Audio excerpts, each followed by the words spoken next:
I'm Megan Waldrop, host of the Partners of Commercial Fishermen podcast, an extension of an online community for partners to connect and feel less alone.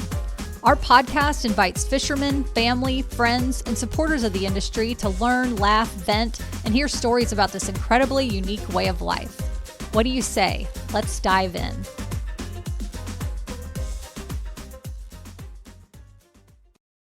Have I told you lately that I love you? And I mean it. I think I said this in the last episode, but I feel that we are friends that haven't yet met. Some of us have met, and it's been amazing, and that instant connection is like no other. But if you're listening, we haven't met, and maybe you've been following along on the podcast or the blog or the social media, I just want to tell you, I really, truly appreciate you. And I feel that we have that connection on a totally different plane than anybody else that we know and love, because of this amazing shared experience that we have. So I love you. Take that to heart. I mean it. It's not just one of those blanket statements that people are like, oh, love you, baby. Woo, woo. Like, I do, honestly, from the depths of my soul. Thank you for being here and listening today. So yeah, I just got all emotional. We're like 10 seconds in, but that's how we roll. It's called authenticity. You know what I'm saying? And, emotions definitely come into play when we're talking about advocacy. And advocacy becomes a part of the POCF experience in one way or another. And you're doing things right now that you don't even realize that is a part of that. So today we're going to talk about the 9 easy ways you can advocate for your fishery. But I have to say that talking about advocacy is an excellent way to segue into our partnership with Guy Cotten. Guy Cotten is our first podcast sponsor. I so appreciate this company. And today we're going to start today off with the best gift ever, which is free money. I'm not even kidding. Guy Cotten has partnered with us to give away $500 scholarships to 4 students and 1-year memberships to the Partners of Commercial Fishermen private forum to 4 POCFs. Those POCF winners will also receive access to the private group chat, a 1-year access to the private podcast, and the private newsletter, which is launching in 2025. They'll get a survival guide, a POCF survival guide, and a POCF Pride t-shirt. Right? It sounds too good to be true, but it really isn't. Because all you have to do is go to the link in the show notes and answer 6 quick questions, and you don't have to write an essay or anything like that. We just want to learn more about you, like what fishery you're associated with and things like that. What's your name? Where are you from? Like that kind of stuff, like first date things. We want to go on a first date with you within 6 questions. So link in the show notes. It's going to take you to a Google Doc. You type in all your information, and you don't have to type in your social or your blood type. Don't worry about that. But winners will be chosen at random and announced on October 10th. Once again, the link is in the show notes for Guy Cotten Scholarship. We are so honored that they wanted to partner with us. And let me tell you why I love Guy Cotten, because they deserve some shout outs here. So the company, which was started by a gentleman named Guy Cotten, started by walking the docks, and he talked to fishermen. He's like, so what's the biggest challenges with your gear? Like, what could be improved? All these things. Took those notes, went back to his workshop, figured out how to make this gear better than it could ever be. And fast forward to 50 years, they have a U.S. subsidiary. It's a giant international company. But their U.S. main branch, they still carry that same passion for people. And I really appreciate that they have their own company in the U.S. because they are more connected to our fisheries that way. Their offices are right near a harbor as well. So this is part of their lives as well. They reached out to me because they wanted to learn how to best connect with fishing families and support the community and help them find more support. And let me tell you that not all companies care like this. Okay, I don't want to, I'm going to quit talking right there, but I just want to say that not all companies truly care like this. So the ones that do and actually want to partner and support our community, I am so thrilled to partner with and shout them from the rooftops because they deserve it. Because Guy Cotten is a company that actually gives back to our people and puts money where their mouth is.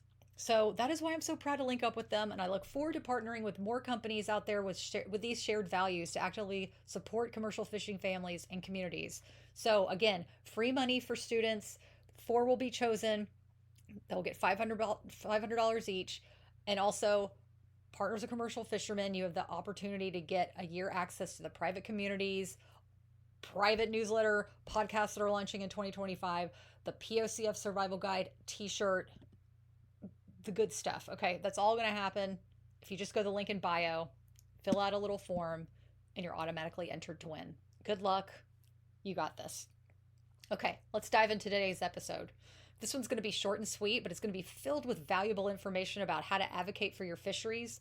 And several partners have reached out to me about this subject in the past, and I wanted to share what I've learned so far from talking to members in our community and in the 9 years of being with my beloved fisherman who is currently on his boat in California dropping traps for a spiny lobster, because that season is coming upon us. It is starting October 2nd. It's the first Wednesday in October that spiny lobster season starts. So right now the fishermen are able to, but actually I don't know when you're going to hear this episode. It might even be when that starts. So actually it might even be the day of the beginning of the season. I'm going to quit talking about that. Anyway, I miss my man. Can you tell? But anyway, I'm going to go through this list, but I would love to know more about your advocacy and the ways that you've done it in the past or you're currently doing it. And I want to celebrate you and also would love to share any information that you have to help other people out there. You can email me at support@pocfpride.com and we'll chat. Thank you so much for that. All right. So 9 easy ways to advocate for your fishery. Number 1, first, everything you already do is a contribution. If you're a partner of a commercial fisherman, everything that you're currently doing is a contribution to that advocacy. And I'm going to read down the list of things that we have done or do daily. Raise kids solo during the fishing season. Love your fishermen and being an ear for them. Cooking for your fishermen. Cooking and baking for the home and or boat. Bookkeeping, provisioning, chopping bait, tying gear, building gear, stacking traps, painting buoys, washing bait jars, untangling lines, baiting hooks, making travel arrangements to get from port to port, ordering parts, writing crew contracts. The list goes on. Your part, you're actively advocating right now. So I just want to give you a shout out and pat you on the back and high five you and give you a hug and all the things for what you're doing. I want to shine a light on that so you always understand that you are appreciated, whether you hear it or not, like you actually are.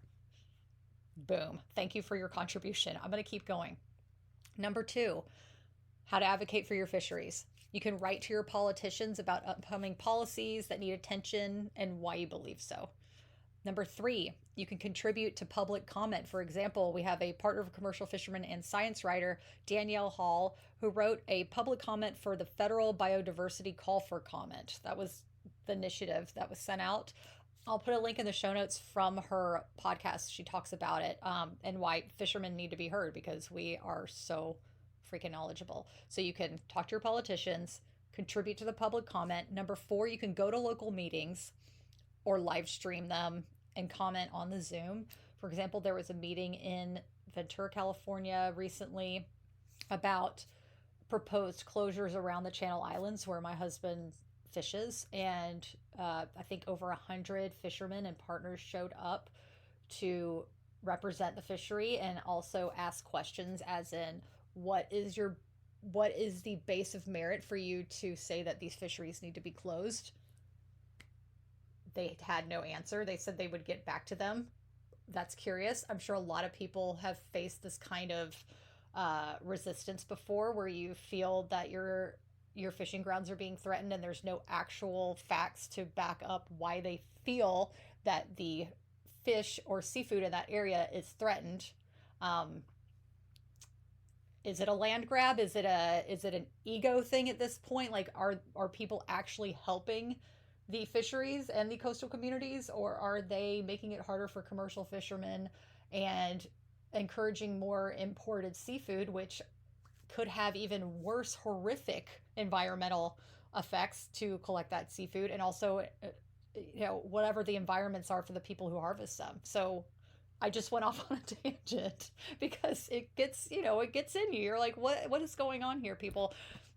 You can go to local meetings and or live stream them on Zoom. I believe that some meetings actually do that. So If anybody has a comment about what I just said, I would love to hear from you. Support at pocfpride.com. Whether you were at the meeting or you've gone to other meetings, I would love to hear it because I would love for people to understand what kind of goes down and how to prepare themselves for that. Number 5, social media is such a powerful tool. It's free and it's accessible to everyone. And I know for some people, social media can feel very overwhelming. And believe me, I understand. But also, if we flip the script here, it is a free platform for us to speak our minds to whoever may be listening, whether it's just our family or friends. That's huge. Okay. The word influencer also might make you have a giant eye roll. But we're all influencers, whether we're on social media or not. I mean, if you're talking to your family about where you want to go for dinner or what movie you want to see or where you should go on vacation or what car you're going to buy or what kind of groceries you want, you are making influential decisions with other people to steer them in the direction that you feel is the best. So I feel that social media is such a powerful tool. If you're able to show your life about your with your fishermen, with your kids, or maybe even eating the wild caught seafood, the recipes that you make, you can inspire others to feel more connected to the ocean and buy wild caught products just from those posts, because people are going to feel more connected to you and they love you and they want to support you.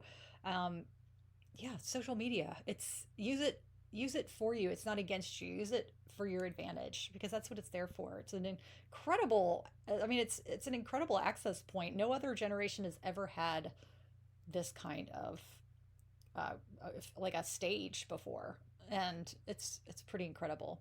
Okay, number 6, word of mouth.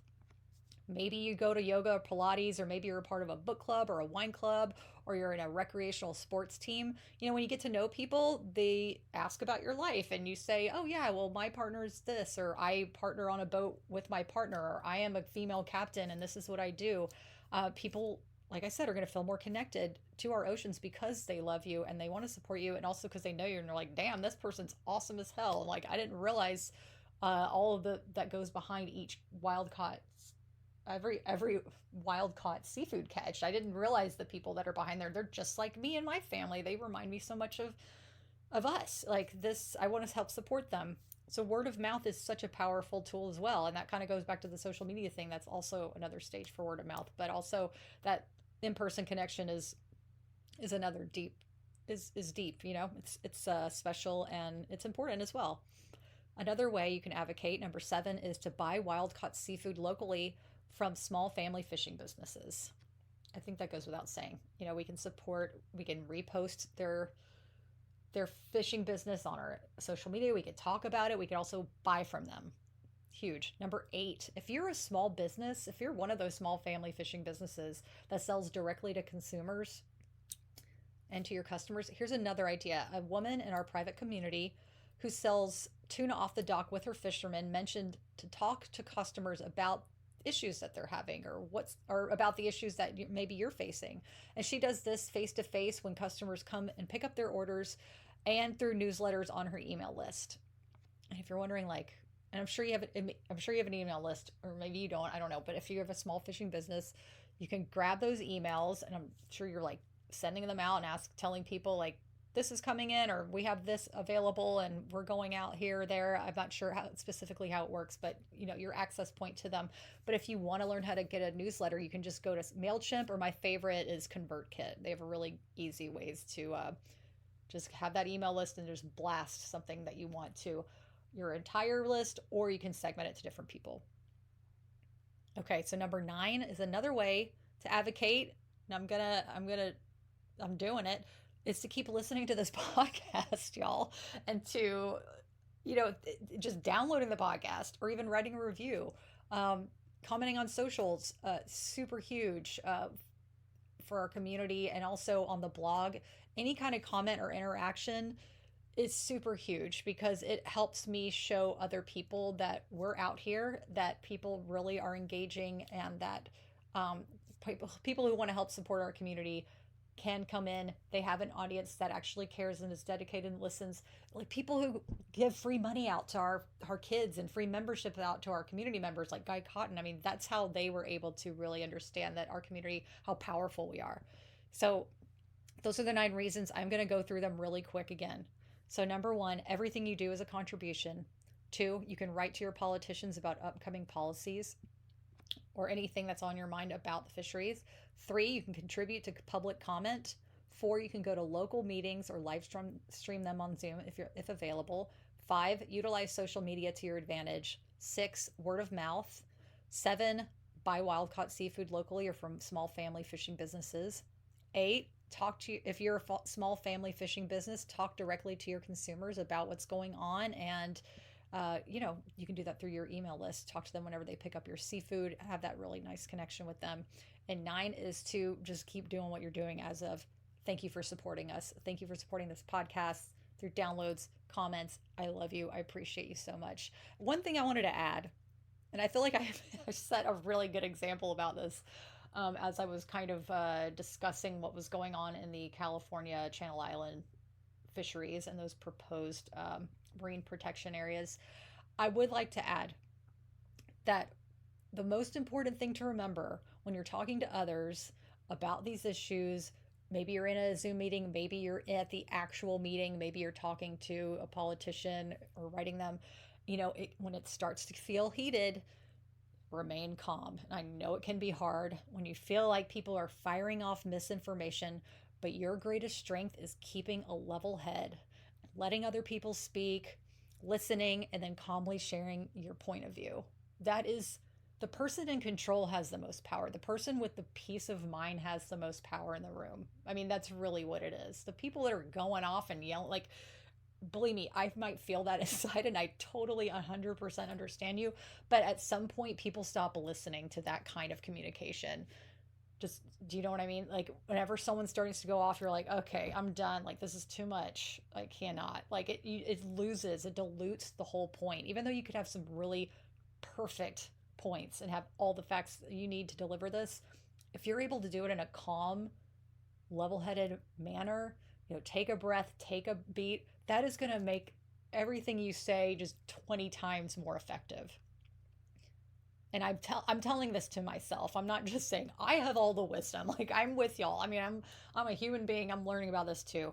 So learning to keep that level head is essential. And also write it down if you have to. For example, I'm going to be honest here. I'm preparing to have a challenging talk with a good friend of mine, and it's been in my head for a while, and I'm like, I got to write this down. So I wrote all the things down that I want to say. And I have to say that writing things down is a great way to also read it over and take a step back and see what, maybe you can do better on your end. I'm talking to myself as well, to make a more positive impact for ourselves and also to the person that you're talking to, and make those conversations more productive, instead of being like, well, this happened and blah, blah, blah. It's like, use the I statements. Like, I feel that this, if you're talking to a friend directly. If you're talking about fisheries, I mean, you can ask questions. What is the basis of this? Could you please show us the evidence to back your claims? I mean, I'm just saying, see what they say after that. They might not be prepared for these really calm, level-headed fishermen and partners of commercial fishermen that have really thoughtful questions, who genuinely want to figure out how to make these fisheries healthy and happy for everyone involved. Because in the end, I find that no matter what side you're on, our goals are generally the same, which is we want healthy oceans, we want healthy fisheries, so our communities can thrive for generation and for people to enjoy premier quality seafood. I mean, that's the bottom line here. We want that quality to be delivered, and we choose it. We pick it with that quality of our heads and our hearts and our blood, sweat, and tears. I'm like, but I know you know. And I'd love to hear your thoughts on this. Like, what ways do you advocate, or have you advocated for your fisheries? What other things have come to mind, maybe that while I was talking, maybe something came up that you wanted to share, or maybe there's something you recommend. Please reach out to me at support@pocfpride.com. That's it for today, y'all. Thank you so much for being here. And like I said, I feel like we are friends that haven't met yet.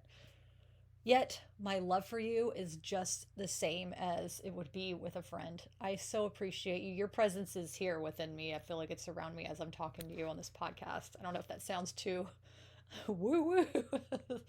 Esoterical. I don't even know if I'm using the right words, but all I want to say is I really appreciate you, and I carry that all that love and all that impact that you're putting out there with your families and your fisheries. That is the fuel that helps keep me going to help represent us to other people who want to support us, or maybe they don't know much about our industry. And just thinking of y'all helps me feel motivated and excited to share with the world. So thank you so much. Take care of yourself, take care of others, and with love and POCF pride. Till next time. Thank you so much for listening. To support our community, I'd so appreciate it if you tap the subscribe button to this podcast or write a review. And if you're a POCF who wants to connect further, go to POCFpride.com for weekly vlogs and to learn about opportunities to join our private communities. We'd love to have you.